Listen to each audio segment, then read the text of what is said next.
Tax planning क्या होती है? आपने इस वित्तीय वर्ष की टैक्स प्लानिंग कर ली है? अगर आपने टैक्स प्लानिंग नहीं की है और टैक्स प्लानिंग के बारे में आप जानना चाहते हैं तो इस वीडियो को अंत तक देखें।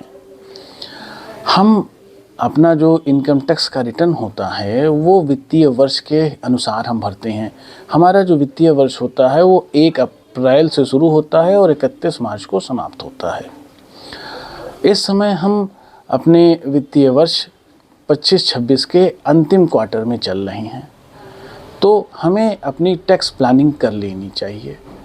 टैक्स प्लानिंग का अर्थ है कि हमें अपनी योजना के अनुसार हम ओल्ड टैक्स रिजीम में हैं कि न्यू टैक्स रिजीम में हैं, अर्थात हम पुरानी कर व्यवस्था में हैं कि नई कर व्यवस्था में हैं, उस व्यवस्था के अनुसार हमें अधिकतम कितना डिडक्शन मिलती है, कितनी छूट मिलती है, उन छूटों को प्राप्त करने के लिए हमें कितना निवेश किन किन योजनाओं में करना चाहिए, इसकी व्यवस्था करना, इसकी प्लानिंग करना, इसी को हम टैक्स प्लानिंग करते हैं।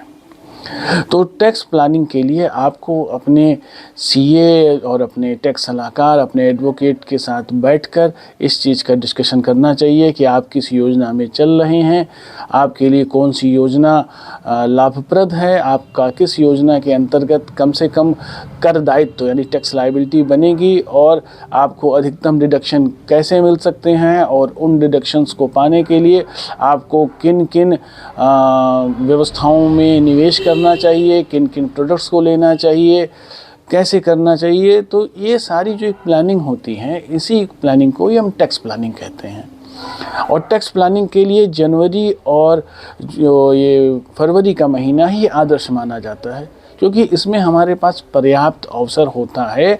हम 31 मार्च का महीना भी हमारे पास होता है, क्योंकि इनकम टैक्स नियमों के अनुसार हम टैक्स डिडक्शन क्लेम करने के लिए हम 31 मार्च से पहले हमें अपना निवेश सुनिश्चित कर लेना है।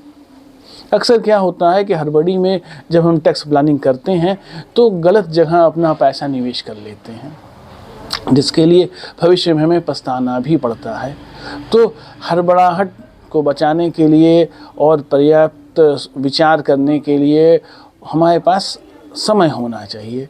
तो हमको जनवरी फरवरी में ही अपनी टैक्स प्लानिंग पूरी कर लेनी चाहिए और मार्च तक, 31 मार्च तक हमको अपना जो निवेश है वो सुनिश्चित कर लेना चाहिए, जिससे हम गवर्नमेंट के नियमों के अनुसार जो भी हमें अधिकतम छूट मिल रही है उसका हम लाभ उठा सकें।